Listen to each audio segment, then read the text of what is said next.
Convex Conversation with me, broadcaster Helen.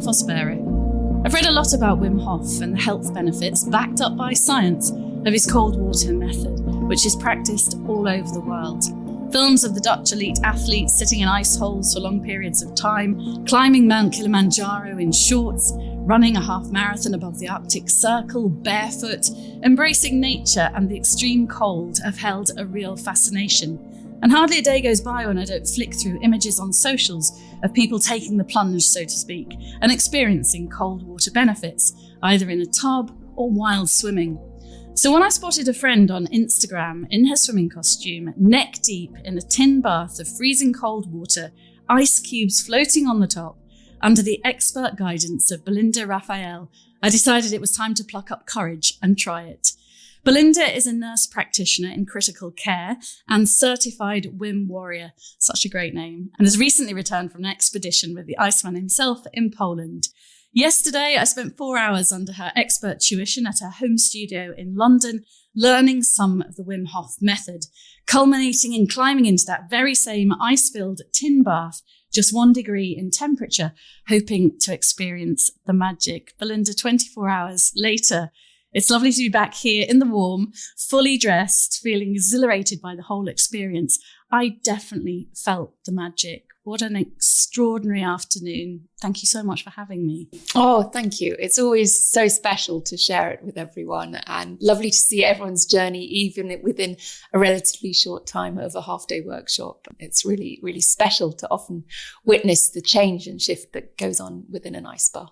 There were lots of changes and shifts, and one thing that I really noticed was the camaraderie that built up between the 10 of us on your course yesterday, really willing each other to take the plunge and to enjoy it and to embrace it. There was a lovely team spirit atmosphere, wasn't there? I always say people's best self shows up, and it's not an ego thing. People genuinely reach out and support each other and connect in that personal challenge, and it's lovely to see them really showing up for each other. The other thing you said in your email beforehand is that you'll feel surprisingly ready for the ice bath after the course. And I just wanted to do it. I was really dying to find that perhaps inner warrior in myself and do it well. That's presumably because of the mindset work we did and all the breathing techniques. Yes, I think the mindset work is really important to shift it to a positive and a can-do attitude and to be prepared for that challenge. But also the breathwork is an amazing primer for the experience. So we did a guided breathwork deep dive journey just before, and I keep you surfing on those high hormones, and then we drift into the ice bath. So it really primes you ready for it. The water to me, Belinda, felt like boiling water. I felt like I was getting into really, really hot water. I felt a burning sensation. What is actually happening to your body as you're climbing into that 1 degree water? So as you're climbing in there, your body's obviously, your nervous system is having to adjust to a dramatic change in environment. And that's why we encourage people to go all in rather than half in. Because if you're half in, your body's saying, well, I'm in this warm environment, cold environment, or I think I'm going to want to be in this warm environment. And you have this sort of inner battle going on. Whereas if you go all in, up to your shoulders, then your body very quickly adjusts and says, oh, okay, we're all in. And how important at that stage when you're climbing in is the breathing? Really, really important. I always say the intake will come, so you have these fast breaths in, and it's slowing down and focusing on the exhale. And that really gives you that coping strategy to deal with what is a challenging environment. Before we take a deeper dive, broadly speaking, just outline the benefits that have clearly been proven of cold water therapy. How does it help us? How does it make us feel well? So one big benefit is it has an anti-inflammatory effect. You get a big boost of adrenaline, and that triggers a key messaging protein, which has an anti-inflammatory effect.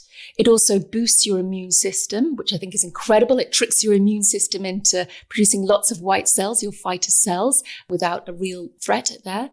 It also increases your cardiovascular fitness. It also boosts your norepinephrine and dopamine, so those happy hormones that really give you a feeling of well-being as well. And I remember the figures from the session.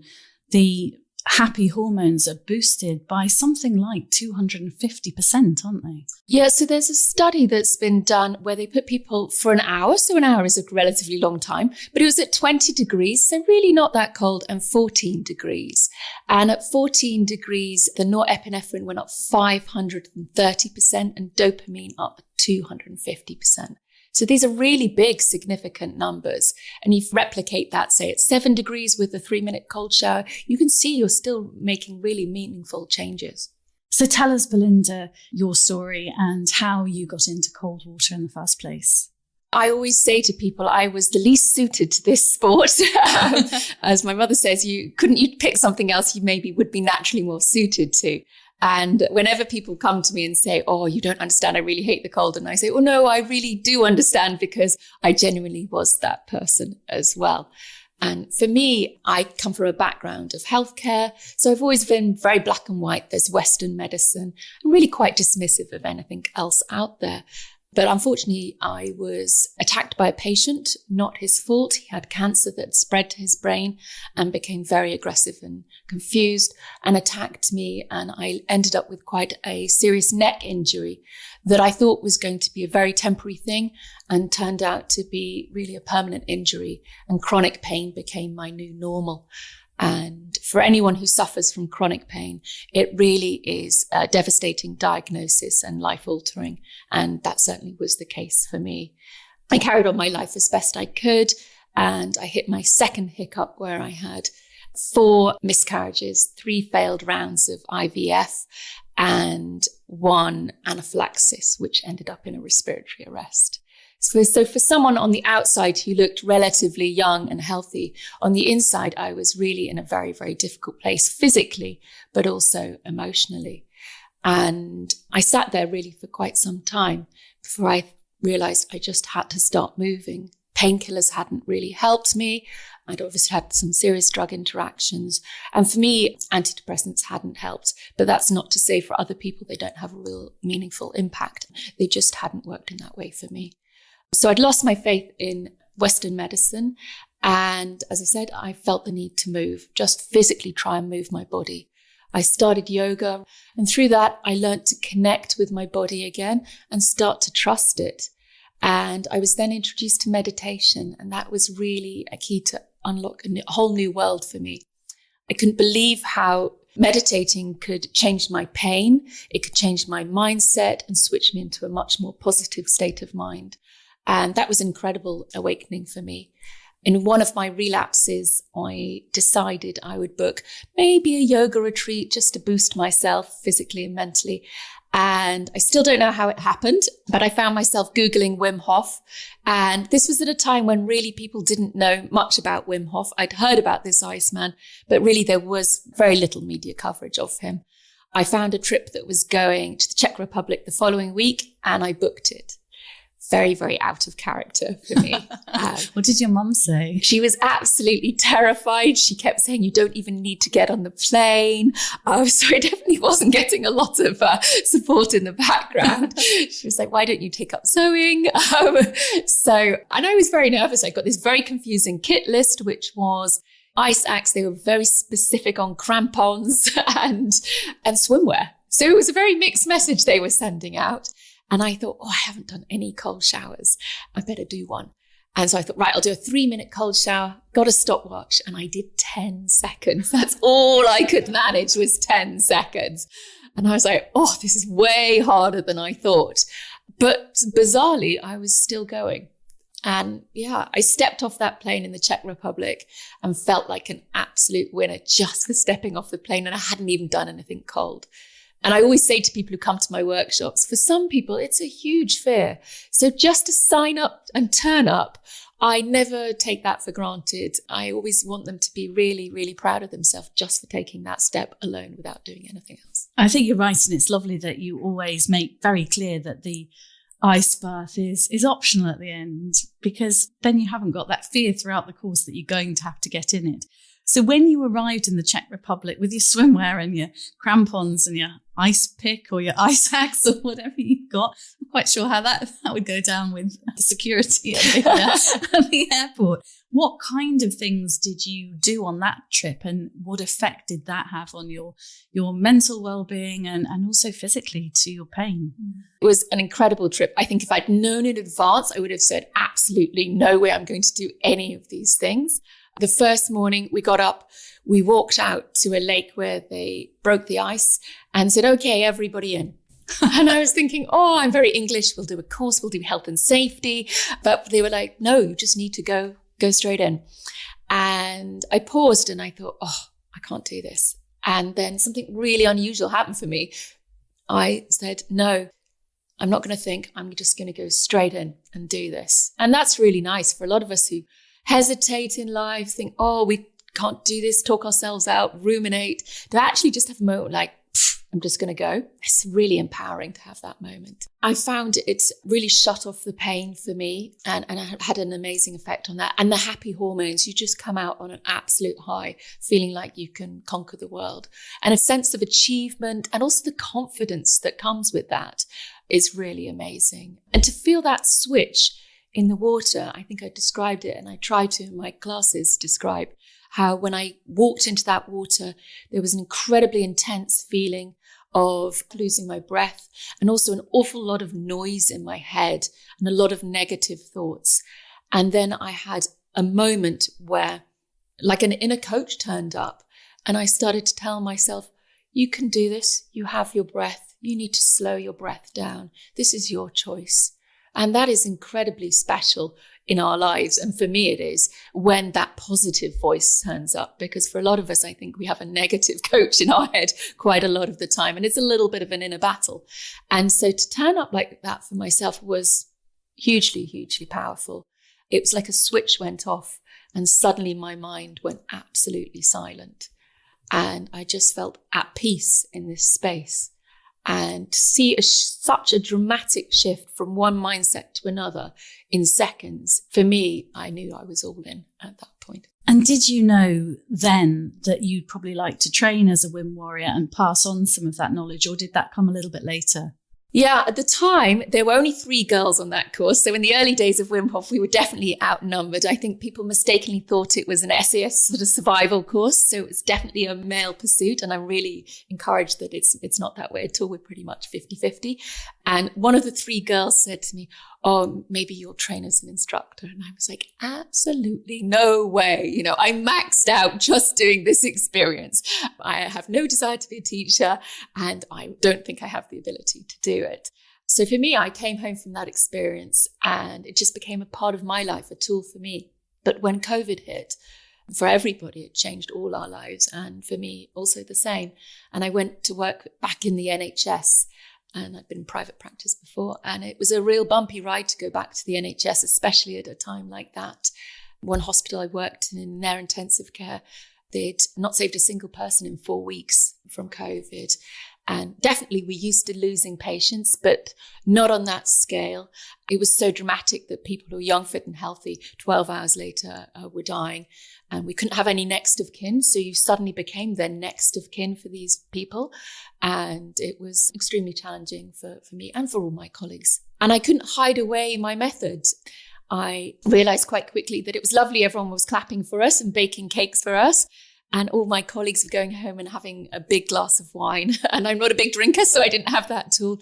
And I went back to the method. I did my meditation, I did my breath work, I was doing my cold water swimming. And my colleagues started to ask about it. If I had 5 minutes, I would do a Tai Chi practice. I would do literally lying down the floor, doing a breath practice, because I didn't have time to be shy about it. And I was really surprised how people actually just voluntarily came up to me and said, what are you doing? I can see a shift. I can feel a shift in you. And these were people, colleagues, doctors, very black and white people, didn't talk about energy, quite surprised that they could feel that change in me. And they said, you seem to have some coping strategies when we really don't. And so I started to talk about it. Being medical, everyone's like, what is the science? And I thought, actually, I don't know enough about the science myself. I've kind of just gone with experience on this one. So I started to research it, and I started to think about becoming an instructor and bringing it to my colleagues and bringing it to a wider audience. You were saying yesterday that sometimes you'd be waiting for an ambulance to pull in and you just have that few minutes of the Tai Chi routine that we did yesterday. So clearly you did bring it sort of out of the cupboard and people saw you doing it and saw the benefits that it had, presumably in making you calm and ready to tackle whatever you were about to face. Even in a break room where there's lots of busyness going on, I could actually just meditate and shut out the world. And I think people, you're not blending that much when you're sitting in a corner meditating. It looks quite a strong experience sometimes.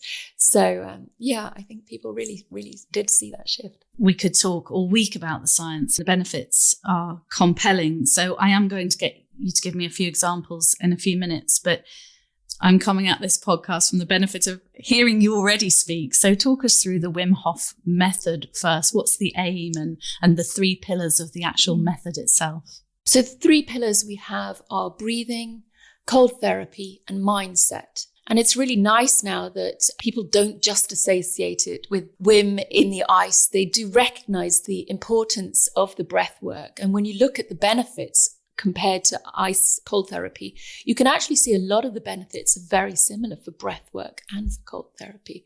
And mindset is really, really important work. We can see some studies on the impact of mindset alone. And in terms of science, the ones that really jumped out at me was the E. coli study was one of the fascinating things. Wim's put himself through all sorts of things to prove his theories. Tell us about the E. coli study. In those early days, Wim fought very hard to get that science conducted. Now everybody wants to do the science, which is amazing. And we have so many new studies coming through. But he really battled hard to get that first study.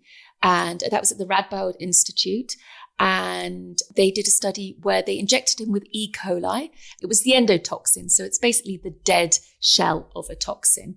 It would give you side effects, and you would expect someone to get flu-like response from that. So a fever, feel quite unwell, headachy, probably feel sick as well. And he did breath work to prime his body. And they found that his white cell count came up, his adrenaline came up, and he was managing to trick his immune system into fighting the E. coli endotoxin, and he had no side effects from it. That was incredibly groundbreaking to prove that scientifically something was going on within his body. And they then replicated that study in healthy young men who spent just 4 days with Wim, and a group who'd worked with him, and then we had a control group who didn't. And they replicated his same results. So the guys who trained with him and did the breath work found that they had very few flu-like symptoms, and the other group, bless them, who hadn't worked with Wim, were struggling with some really grotty flu symptoms. And that was, again, really groundbreaking to show that it wasn't just Wim. He wasn't a freak of nature. He wasn't an anomaly, and that any person out there could replicate those results. Was there a lot of skepticism from the medical world when Wim's methods emerged, and were there a lot of naysayers, do you think, in the early days? Definitely. He was marginalized as a circus act in the very early days. People would say, let's get him to do something entertaining, a challenge. But he was always trying to get the message out of the science to the world. The other one that really gripped me was the story about Kilimanjaro. Now, I've turned down climbing Kilimanjaro a number of times, basically because it takes too long. 5 to 6 days you need out there. I think it's more than 6,000 meters high, so the air is very thin, and I haven't really got time to train properly for it.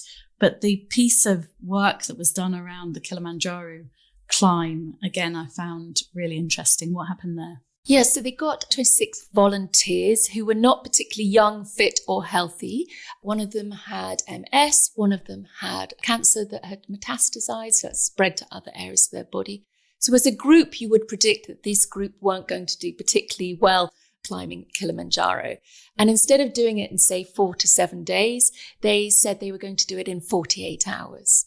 So obviously there was a little pushback from the medical community on this trip to do this, but they did the breath work and the mindset training before they set off for Kili, and they found that it largely prevented symptoms of acute mountain sickness in that group, and most of them reached the summit successfully So that's an incredible real life situation of changing a predicted outcome for those people. I'm just fascinated by the breath.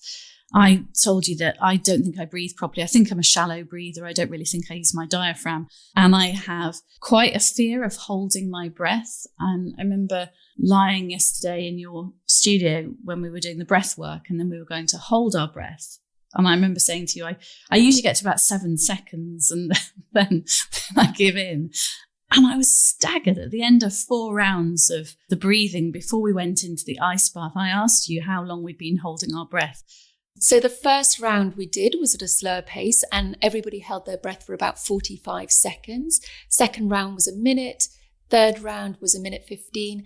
And the final round, I let people go for as long as they felt comfortable for. And I would say most of the group were around 2 minutes. I could sense they were taking a breath at that point. And what's the key, Belinda? Are we oxygenating ourselves through that fast, quite strong breathing we were doing, wasn't it? So those really active breaths, you take in a lot of oxygen at that point and you lower your carbon dioxide level. So we're changing your biochemistry, basically. And what happens is your natural drive to breathe comes when your carbon dioxide rises. So because we've lowered it quite considerably, it's going to take longer to get that reflex to breathe. But also it's about mindset. The more relaxed you are and the more you can soften your body and also your mind in that breath hold, the longer you can keep it. And I think I was saying to you, I have some people who are quite athletic, channel swimmers who've come to my workshops. And I know that their breath hold in the water and their lung capacity is really strong. But I've put them on land and put them in a workshop where they're slightly unfamiliar. And when we've done a practice round, they're like, no, I can't do it. And that is mindset and learning to adjust that. And I think freedivers work quite a lot on that themselves, as well as the actual technique. I was visualizing, I was pretending I was a free diver. Somebody recently was telling me about free diving off the Jurassic coast and how there's a certain ledge that for some reason you can't have your oxygen tank on. So to get beyond this ledge, you have to free dive.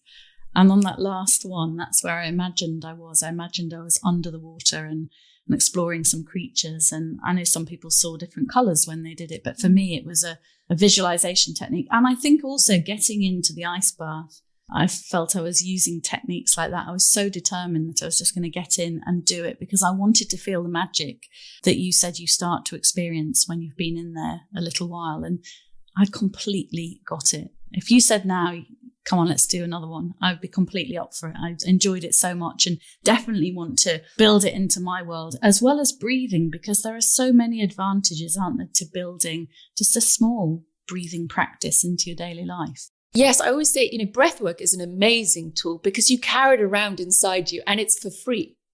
And it's like a variety box. There are so many different techniques that you can choose from. So you can really tune into how you're feeling that day and choose the technique.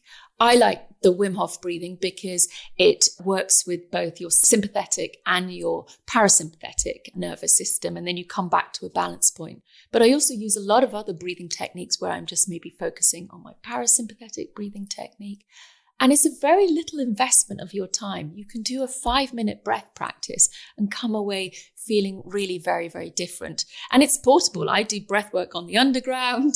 If you're having a really challenging time at work, or you've got, say, a big presentation you've got to do, you can actually just do your 2 minutes, 5 minutes breath work at your desk and change how you're feeling very, very quickly. It's such a stress buster. And in fact, you used it the other day. You were speaking in front of 700 people. In fact, you were doing breath work in front of 700 people. You used it to give you a sense of calm, didn't you, and confidence before you went on the stage to do that. Yes, for me, it's been a big transition. Even if you told me a year ago I was going to stand up in front of 20 people, I would have still found that fairly stressful. So if you told me a year later I was going to stand up in front of 700 people, I would have said, absolutely no way will I be able to do that. And the day of this particular presentation, I woke up and I was like, I'm feeling pretty nervous. I have that awareness of that doubt, of that difficulty in my challenge in my mind. And I was like, okay, what are the tools I have? Okay, let me do a 3-minute ice bath. Let me do some breath work. Let me do some meditation. Let me walk there. The venue I realized was 50 minutes from where I live as a walk. I was like, let me walk there because walking outside different environment, and all these little skills you realize you have. And when I arrived there, I was like, I'm totally ready. I was really surprised how ready I was. And I think yesterday I had someone say, actually, I've got a really important presentation to give. This could be a real tool for me to do that and to perform at work. Wim is now known by millions worldwide. He's a household name. And I've heard about his method and seen, these dramatic images of him standing in ice somewhere in a pair of shorts and smiling, and his films he does on Instagram. But one thing I wasn't aware of was Wim's story. Why did he get into all of this? What's his backstory? So Wim's backstory is that he spontaneously went into the water. One day he was in Beatrix Park in Amsterdam and just spontaneously went into freezing cold water. So I guess for him, it chose him.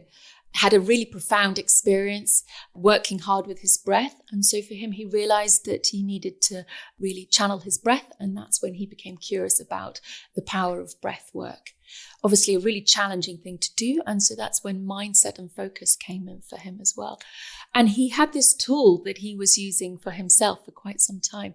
But yes, to the outside world, he definitely looked like a little bit of an interesting character. And I love the stories that Laura and Isabel, his daughters, tell of him coming to pick them up from school in the depths of winter in a Hawaiian shirt, shorts and sandals, and then doing the splits in the playground and them going, oh gosh, Dad. Clearly he wasn't blending. And how did he get this nickname Iceman in the first place? Yeah, he was being actually interviewed by a local news crew who'd heard of this, what they thought was this crazy guy going into the ice, and someone fell into the ice behind him, not scripted at all, and he instantly went in, pulled them out, and I think that's when they coined the term the Iceman. So it's not a name he's given himself out of ego.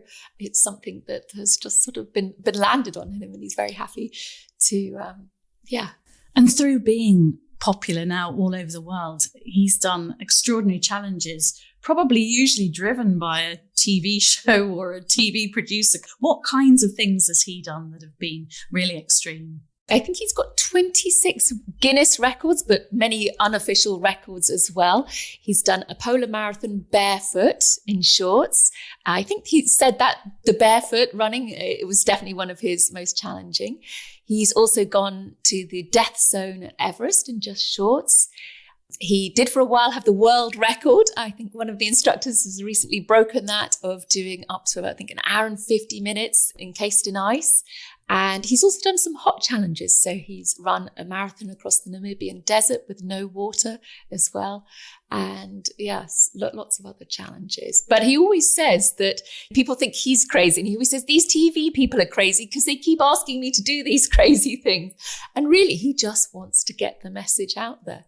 That it can be really beneficial exactly for our health. It can speed up your metabolism. You mentioned boosting the immune system. If you practice this, presumably regularly, or build some cold showers or some cold water exposure into your life, is it all about feeling those health benefits, that's what really drives him? I think for him, yeah, he's really passionate to see how much it can help people. But also in the winter expeditions where we push people a little further, you see people making groundbreaking changes to their whole future life. You see people really facing some of their demons, letting go and coming out of that a different person. And that's what he's really, really passionate about. And I think that's what keeps me in the method. And he's incredible on those trips. We have up to 100 people, and sometimes he's a really larger than life character. But if there's one person who's really struggling in that moment, he's there for them. And as an instructors, we obviously go to help that person, and he says, no, I've got them. And he totally has that one person who needs him in that moment. You've taken a very beautiful picture of him, actually, that you showed on the screen yesterday. And I think you said to all of us that that photograph really shows what a special man he is, how kind he is, and the presence that he has when you're on those expeditions. I loved that photograph. He is a real charismatic guy, but also he is just a man at the end of the day. And it's really important that people realize that. And he's a real family man as well. And the Wim Hof instructors feels like a family to me that I feel really, really lucky to be part of. There's 900 of you now around the world and internationally. It's a fantastic organisation, and you've recently returned from a winter expedition in Poland with Wim. Give us a few examples of the sorts of things you were doing on that particular expedition, and perhaps some of the changes that you saw in people when they're pushing their boundaries. So on that trip, we had 87 men and 13 ladies. So definitely we were slightly outnumbered on the female participants, but hopefully those numbers will shift a little bit in future. And it's really interesting to see we have a big diversity of ages, abilities, some people who've done a lot of ice, super fit, some people who really haven't and have come maybe with other challenges. And on the first day, we break up into smaller groups. So in my group, I decided that we would take our group into the snow barefoot, and I'd set myself a time of 8 minutes for my group. It was very thick snow at that point, quite cold, but they were fully dressed, and I was just asking them to go outside barefoot. I was just asking them to go out barefoot for 7 minutes. I say that now. I do realise that now. I do remember my first experience being terrified myself, so I do try and rein myself on that. But I remember they were very, very fearful, a lot of those people. And for some of them, they were actually on the verge of tears. So real fear coming up there. And I hadn't told them anything about time. We try to get people out of their comfort zone. So we tell them what to wear and then we go. But we don't give them any more details than that. So that's quite hard for people as a starter. And it was really, really challenging. So I just took them for a walk, not terribly far, but it was 8 minutes for those people. And actually then when I got to a waterfall, I made them do a snow fight. And that was really just to get them out of their heads and in that playful laughter moment. And for a lot of them, it had walked super, super seriously just to do that snow fight. They suddenly forgot about their cold feet and they just became children again. And that was really nice. What does it feel like when you're barefoot in the snow for the first time? For a lot of people, being barefoot anywhere is a really weird feeling. I think especially for us who live in London or live in an urban environment, just to go anywhere barefoot we're so unconnected to the ground that we're so used to being footwear. So that was really, really challenging for them. A lot of people felt cold feet. They have poor circulation because they're not working those little muscles in their feet. So for a lot of them, they were definitely feeling cold feet. But on day 4, so only 4 days later, we took them out in the dark and we did a walking circle around Wim, just with some drums. And they were in their swimwear at this point, barefoot again.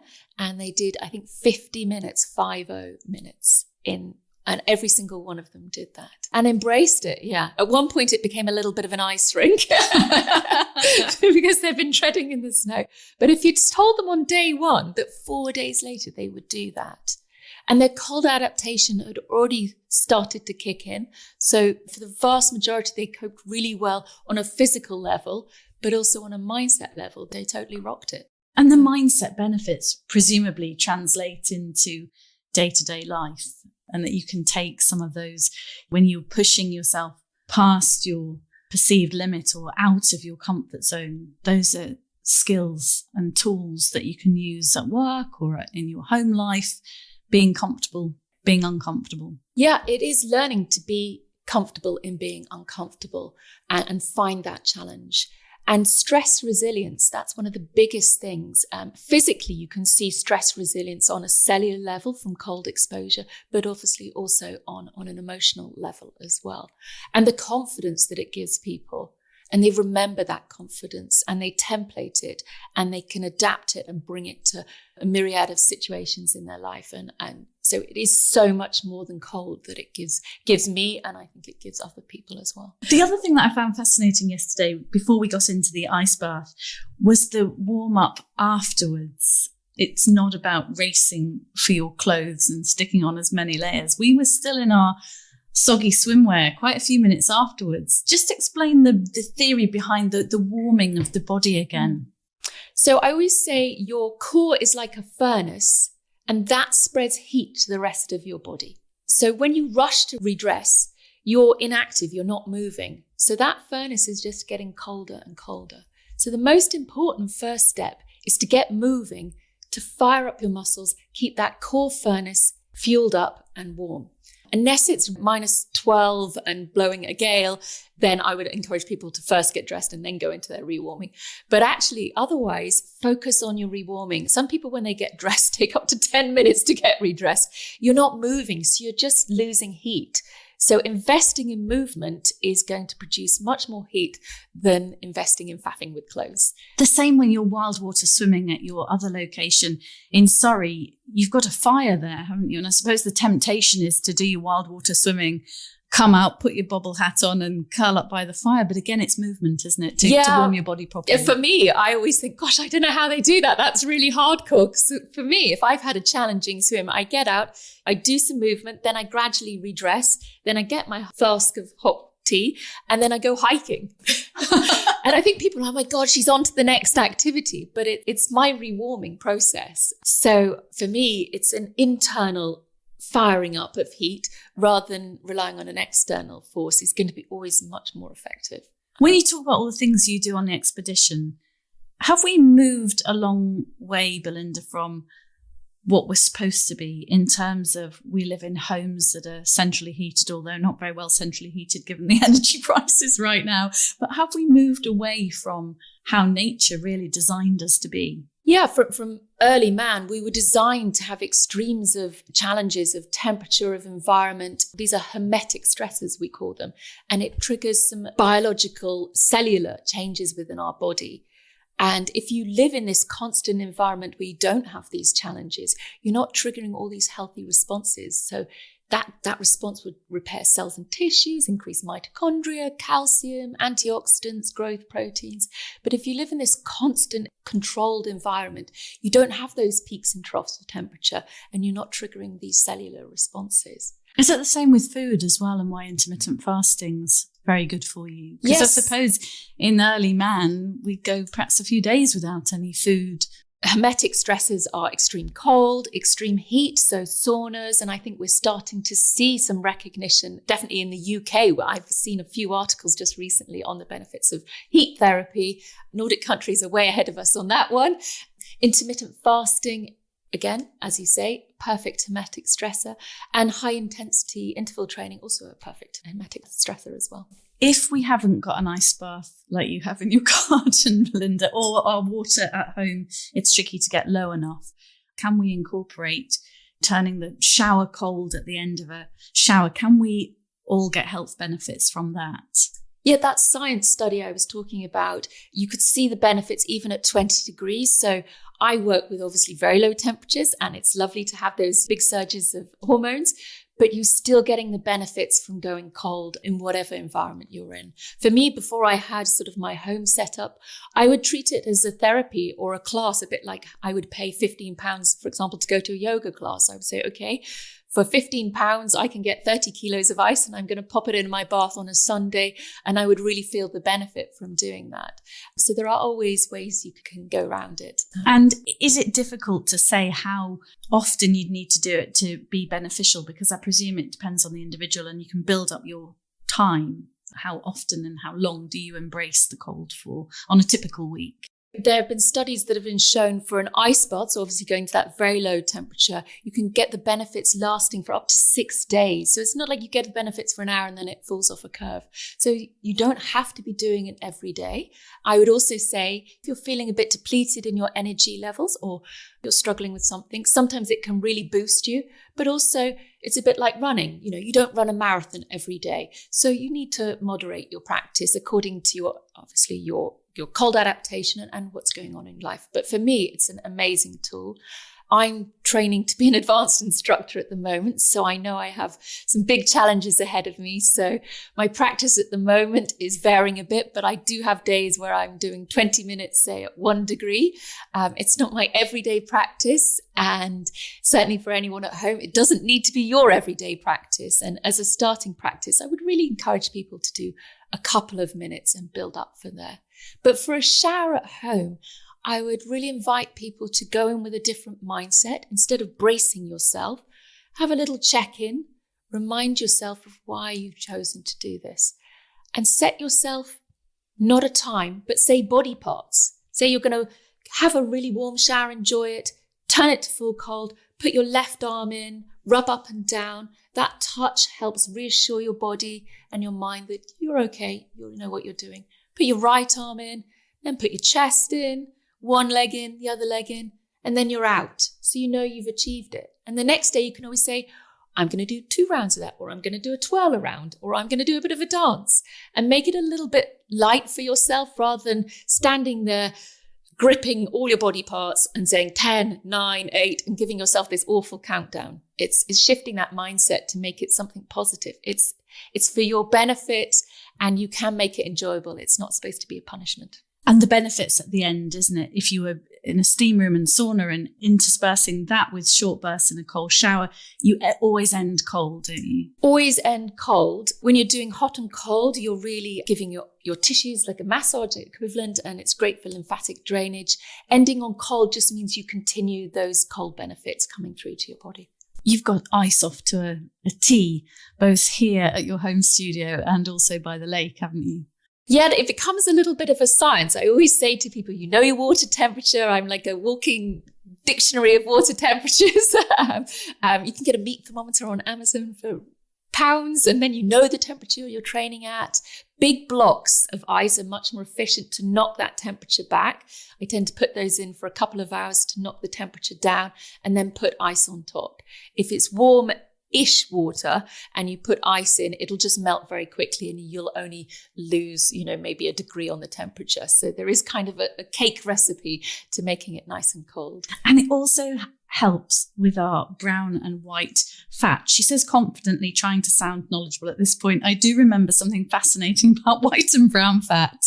So we're all born with brown and white fat. Little babies have a much higher percentage of brown fat because they don't have a shiver reflex, so they can't keep themselves warm.